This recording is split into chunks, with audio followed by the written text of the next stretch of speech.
Welcome to the world of daily life stories. Don't forget to like and subscribe so you don't miss new stories. Enjoy listening.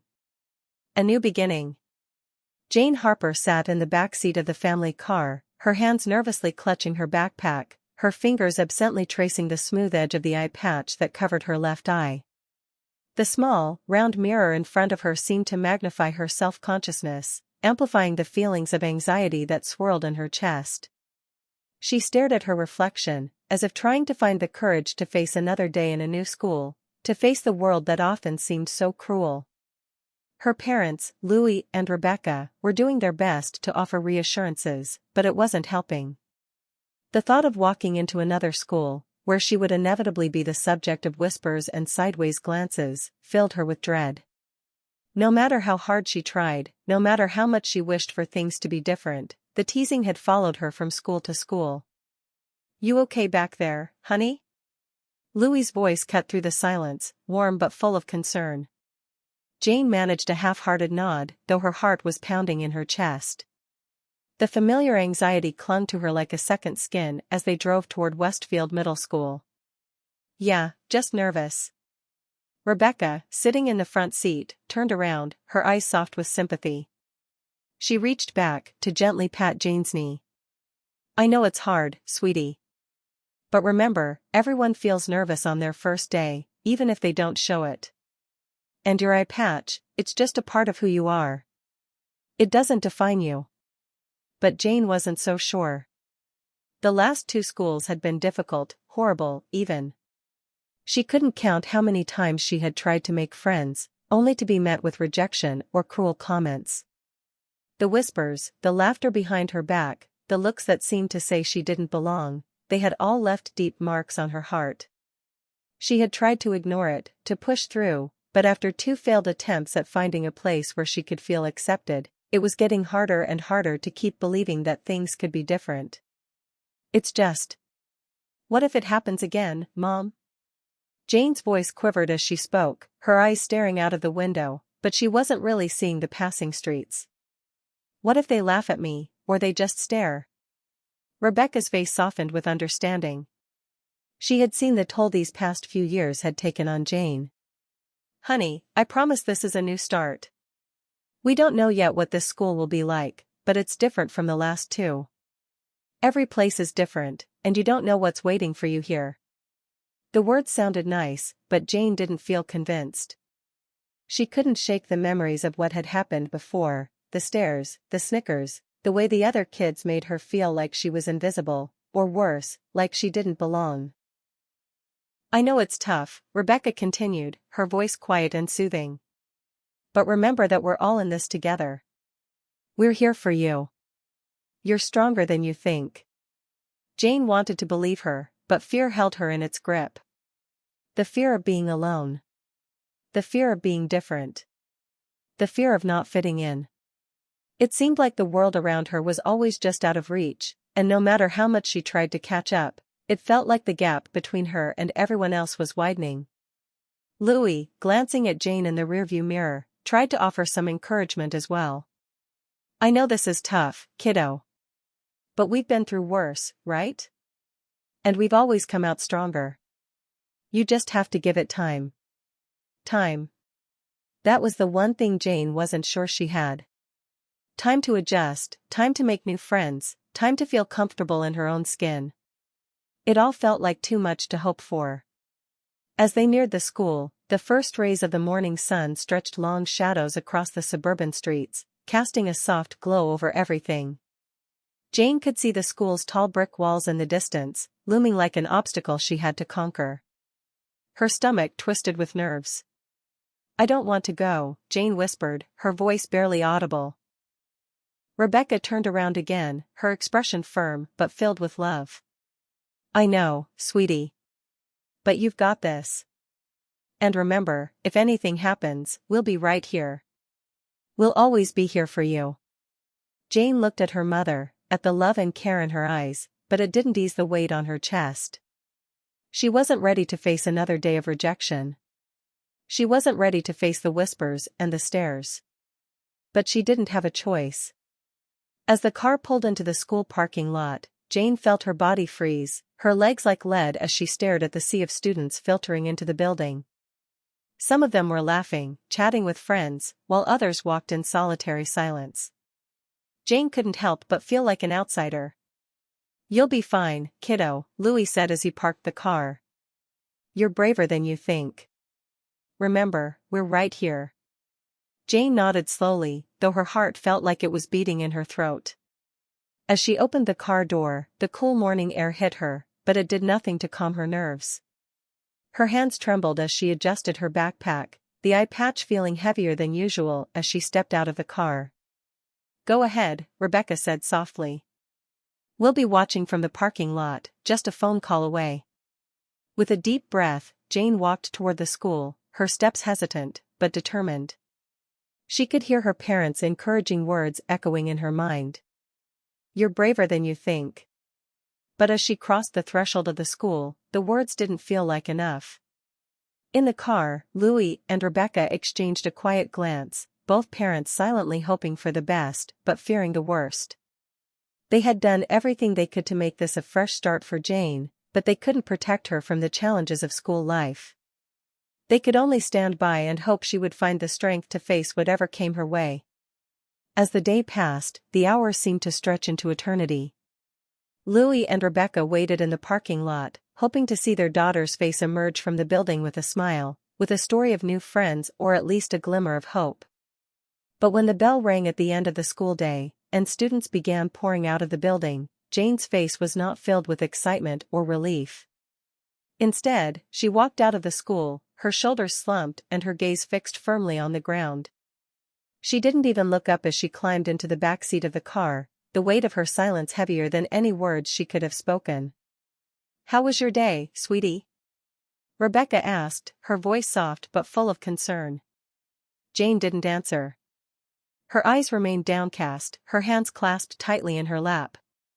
The silence in the car grew thick, like a storm cloud that threatened to burst. "I didn't make any friends," Jane finally whispered, her voice cracked with emotion. They made fun of me." Rebecca's heart shattered as she reached out to gently touch Jane's hand, but Jane pulled away, her words coming out in a broken sob.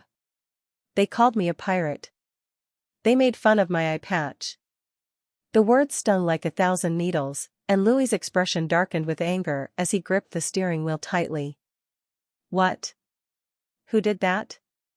Jane sniffled, trying to hold back the tears. "It was Mrs. Roselle. She said I looked like a pirate, and everyone laughed." The pain in Jane's voice was enough to tear Louis's heart apart. That's unacceptable. She can't treat you like that. We need to talk to someone about this." But Jane, lost in her own pain, could only whisper, "I just want to go home." And so they drove in silence, the weight of the day pressing down on all of them. The darkness before the dawn. The following evening, as the last rays of the sun painted the sky in hues of gold and crimson, Jane Harper sat curled up in her favorite chair, a small space she had created in the corner of her room where the world seemed a little less heavy. The sound of the wind rustling through the trees outside was soothing, almost like a gentle lullaby, but it did little to calm the storm raging inside her. It had been a day since the hurtful incident at school, and Jane still couldn't escape the memory of how she had been humiliated. She had replayed it over and over in her mind, the laughter, the cruel words, the stares. She could still feel the weight of Mrs. Roselle's words like a heavy chain wrapped around her heart, dragging her down. Pirate. The word echoed in her mind, like a taunt, a label that she couldn't shake. What hurt more than anything was the fact that it came from a teacher, a supposed adult who was supposed to protect her, to make her feel safe. She had tried to push it all down, to focus on other things, but the sting of those words had pierced her soul. The whispers and laughter from her classmates had been like daggers, and she felt as though she were drowning in their disdain. The whole school year stretched ahead of her like an endless, insurmountable mountain. Her parents had tried to comfort her, but she couldn't find the words to explain how deeply the insults had cut. How could they understand? They had their own worries, their own struggles, and in her mind, this was just one more burden she didn't want to add to their already full plates. Jane had tried to convince herself that it would be fine, that she just needed to get through this one day and move on. But deep down, she was starting to feel like she couldn't keep pretending anymore. That night, as Jane lay in bed staring at the ceiling, her thoughts were interrupted by a knock at the door. It was a soft, gentle tap, but in her fragile state, it sent a jolt of tension through her body. Her heart skipped a beat as she wondered who it could be. Her parents, perhaps, coming to check on her again? But as she sat up in bed, the door opened before she had a chance to answer. Standing in the doorway was a tall figure, framed by the soft glow of the hallway light. Jane blinked, her eyes wide in confusion. She had never seen him before. He was dressed casually, in a simple t-shirt and jeans, but the way he stood, strong and confident, made him seem like he was someone important. "Hello, Jane," the man said with a warm, reassuring smile. His deep voice was both calm and comforting, like the steady rumble of thunder in the distance. It was familiar yet foreign, a tone that exuded strength and kindness all at once. Jane's heart raced, but she couldn't find her voice. She simply stared at him, bewildered and unsure of how to react. Who was this person? And why was he here? The man stepped forward, his presence filling the room, but he didn't approach too closely. He remained just inside the doorway, careful not to overwhelm her. He seemed to know exactly how to give her space while still offering his presence. "My name is Dwayne," he said softly, his eyes kind but unwavering. "I know this might seem strange, but I've heard that you're going through a tough time right now. And I think we need to talk." For a moment, Jane simply sat there, unsure if she had heard him correctly. Dwayne? She had no idea who this man was or why he was here, but something about the way he spoke made her feel heard. Seen. She couldn't explain it, but it was as if his very presence held a promise of something better. What do you mean?" Jane asked, her voice trembling. She wanted to be strong, but the vulnerability of the past few days weighed heavily on her. Dwayne didn't answer right away. Instead, he took a step closer, but still respected her space. He leaned against the doorframe, his posture relaxed but filled with a quiet intensity.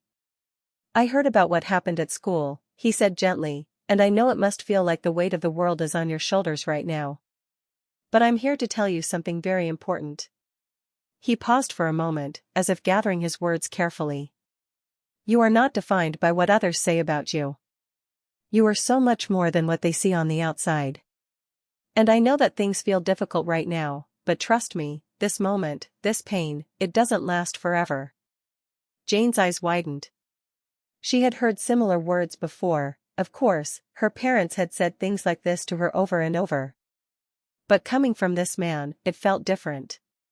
His words were powerful, filled with a kind of assurance that made her feel like maybe, just maybe, things could get better. Dwayne smiled again, and his smile seemed to reach all the way into her heart.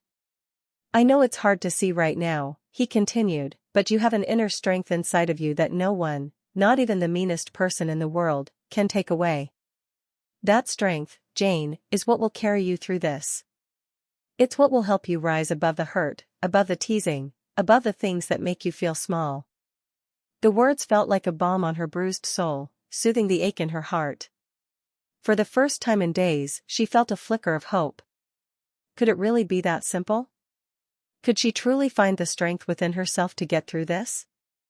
The idea seemed impossible, but something in his eyes, something in the way he spoke, made her believe that maybe it was. "I want to show you something," Dwayne said, stepping back toward the doorway. "Just a small example of how we can overcome these kinds of things." Jane looked at him, puzzled. "What do you mean?" Instead of answering directly, Dwayne pulled something out of his pocket, a small notebook, and opened it to a page she hadn't expected to see. On the page were sketches, rough but full of life. They were drawings of people, figures mid-action, filled with movement and energy. But there was something else that caught her eye. Each drawing had a word next to it, scrawled in bold letters. Strength. Courage. Overcome. These words, Dwayne explained, pointing to the page, are reminders.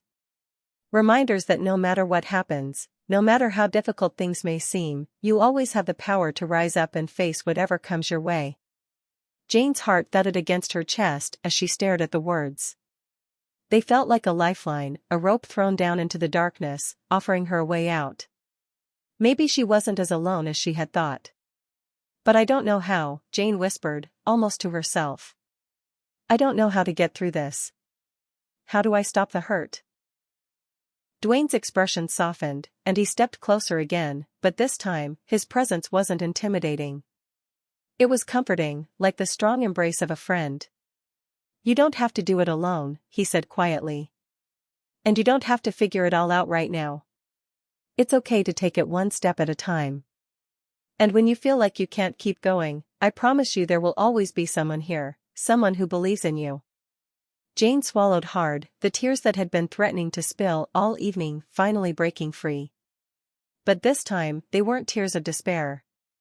They were tears of release, of letting go of the fear and hurt that had held her captive for so long. Dwayne didn't try to stop her tears.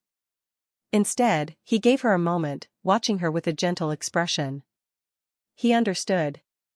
Sometimes, the most healing thing you could do was simply let yourself feel. You are more than enough, Jane, Dwayne said softly, his voice filled with a quiet strength. Don't ever let anyone make you believe otherwise.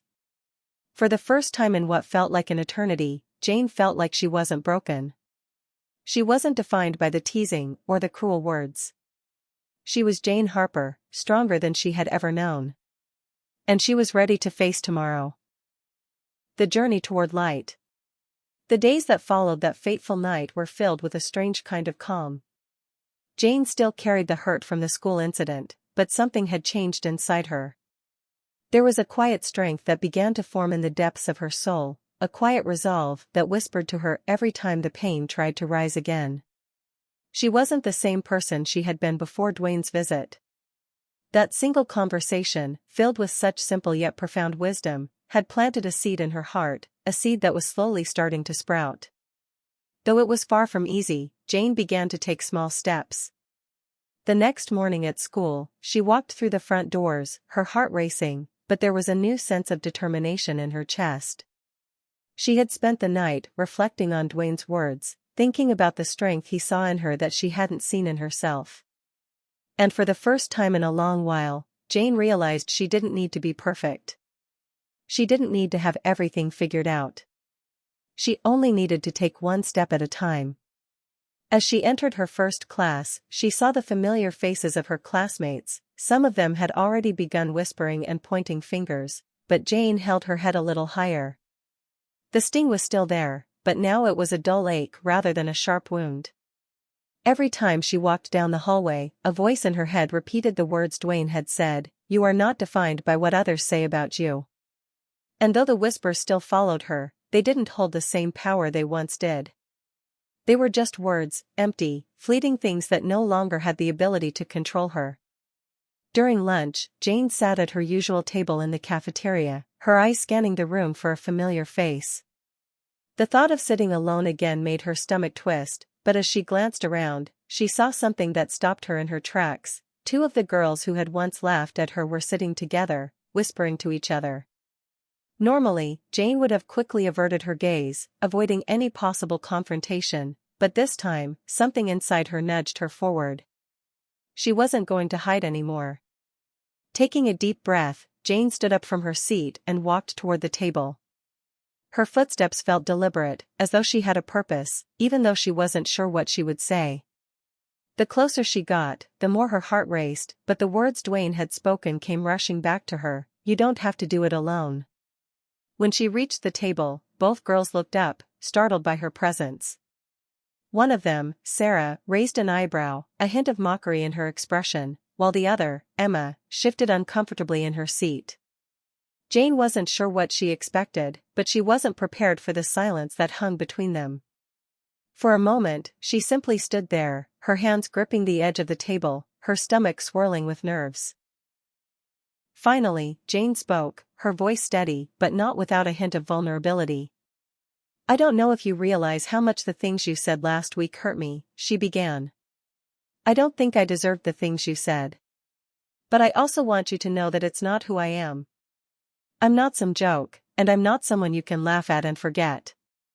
I'm more than that, and so are you. Sarah stared at her for a long moment, her expression unreadable. Emma, on the other hand, looked guilty, her eyes dropping to the table. It was a simple acknowledgement, but Jane could see the small shift happening. There was no immediate apology, no sudden transformation, but in that moment, Jane felt a weight lift off her shoulders. She wasn't begging for their approval anymore, and that in itself felt like a victory. I'm not asking for you to be my friend, Jane continued, her voice growing stronger. But I do ask that you respect me. Because I've learned that I deserve that respect, just like anyone else. For a moment, the silence seemed to stretch on forever. Then, slowly, Sarah's expression softened, and she gave Jane a small nod. Okay, she said, her voice surprisingly calm. I guess. I didn't think about how it affected you. I'm sorry. It wasn't a perfect resolution, but it was a start. Jane didn't need to be best friends with these girls. She didn't even need their approval. What mattered was that, for the first time, she stood up for herself, and in doing so, she felt something stir deep within her, a sense of power that she hadn't known she had. As the day wore on, Jane found herself facing more small moments where she had to choose. Would she let the whispers of the past define her, or would she rise above them? Each choice, no matter how small, built on the next, and before she knew it, Jane was starting to believe in the strength she had once doubted. That evening, after another long day, Jane sat in the same chair, by the window. The world outside was quiet, the stars twinkling softly in the night sky. She thought of Dwayne and the wisdom he had shared with her, and she smiled. The pain was still there, but now it was different. It was a part of her, but not all of her.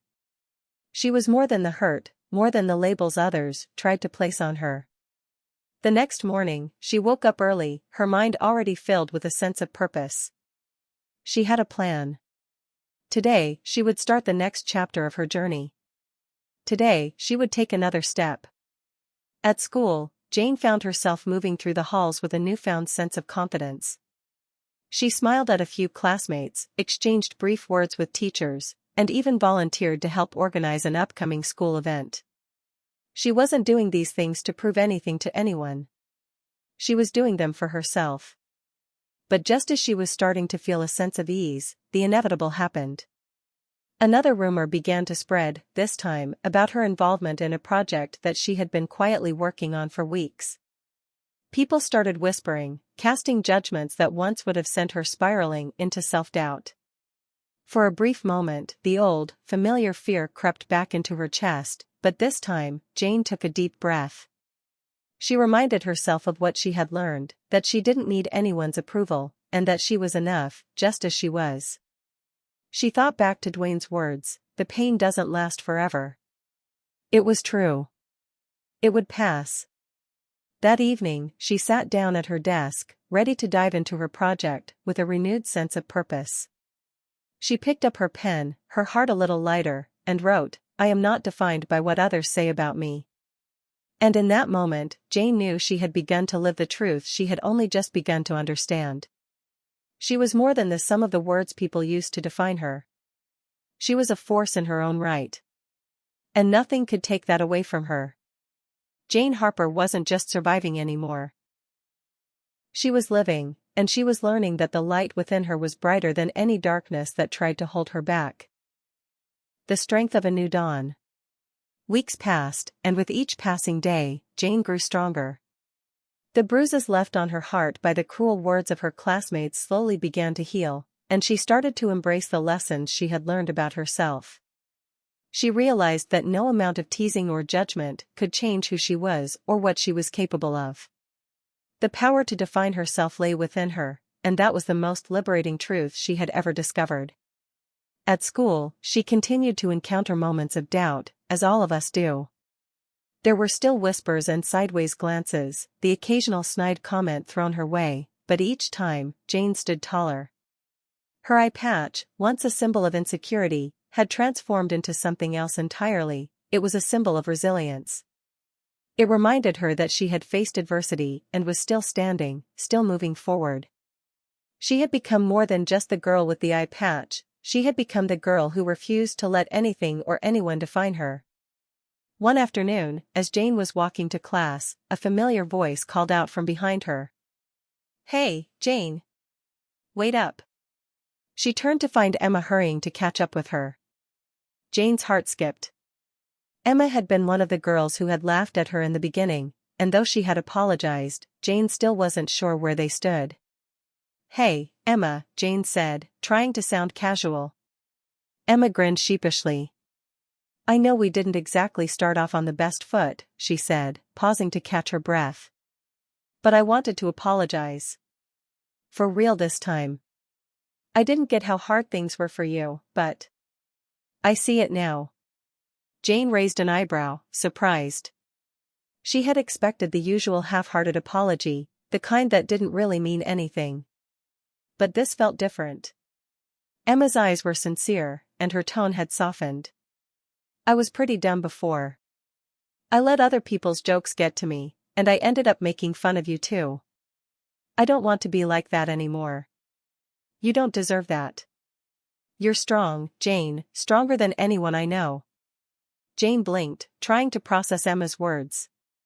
She had been prepared for a lot of things in her life, confrontation, rejection, pain, but she wasn't sure she was prepared for this. For someone to look at her and truly see her, not just the label others had put on her. "You really mean that?" Jane asked, her voice quiet, almost disbelieving. Emma nodded earnestly. "Yeah. I do. I've been thinking about what you said that day, about respecting people. And I want to be someone who does that.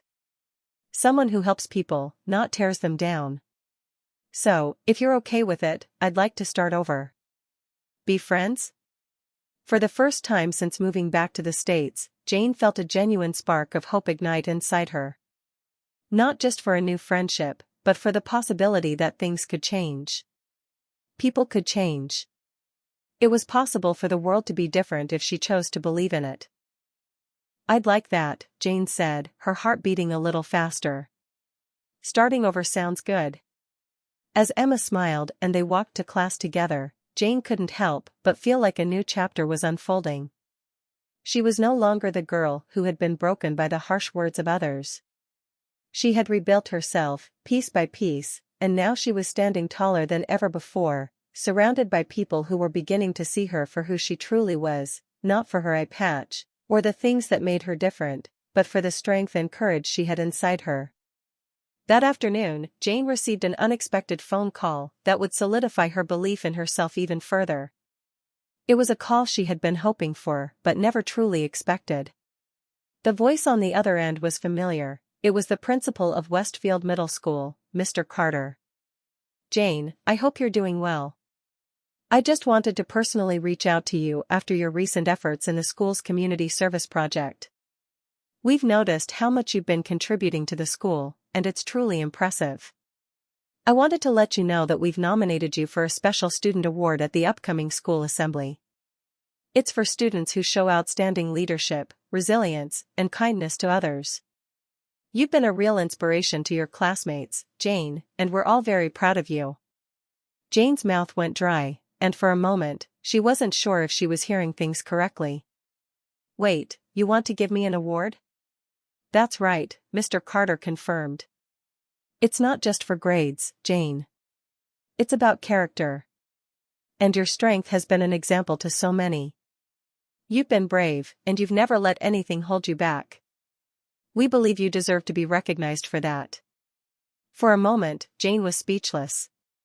She had been working so hard just to get through each day, focusing on the small victories, the little moments of progress. She hadn't expected recognition or praise. But hearing those words from her principal, hearing them from someone who had seen her growth, felt like something deep inside her was finally being validated. "Thank you, Mr. Carter," she managed to say, her voice trembling slightly. "I don't know what to say. I didn't think anyone noticed." "Oh, they've noticed," Mr. Carter said warmly. "And I want you to know that we're all cheering you on. We can't wait to see you at the assembly. Keep doing what you're doing, Jane. As Jane hung up the phone, her mind was spinning. She had spent so long fighting to prove to herself that she was worthy, and now, she was starting to believe it. She was worthy, not because of an eye patch, not because of her past struggles, but because of the person she was becoming. The night before the assembly, Jane couldn't sleep. Her mind was filled with 100 different thoughts, emotions swirling together like a storm. What if she said something wrong at the assembly? What if people laughed at her again? What if they didn't understand? But then, she thought of Dwayne. She thought of his words, the strength inside her, the belief that she was enough, exactly as she was. She had already come so far, and now, it was time to take another step. To step into the light, fully embracing the person she had become. The day of the assembly arrived, and as Jane walked onto the stage to accept her award, she felt an overwhelming sense of pride. She wasn't the same person who had walked into this school months ago, the girl who had been broken by the weight of others' opinions. She was someone new, someone who had learned to rise above the hurt, to see herself as worthy of love and respect. She was someone who could stand on that stage with her head held high, knowing that she had earned her place there. The applause echoed in her ears as she held the award in her hands, but it wasn't the applause that mattered. It was the realization that she had finally found her place in the world, a place where she could shine as brightly as she was meant to. As she looked out at the audience, she saw not the faces of her classmates who had once mocked her, but the faces of people who were inspired by her story. And in that moment, Jane realized something that would stay with her for the rest of her life, the journey to self-acceptance, the path toward healing, and the strength to rise above. It was all worth it. Every step. Every struggle. Every moment. She had done it. Jane Harper had found her strength. And no one, no matter how hard they tried, could take that away from her. As the assembly ended and Jane walked off the stage, she couldn't help but feel the warmth of a new beginning. This wasn't the end of her journey, it was just the beginning. And she was ready for whatever came next.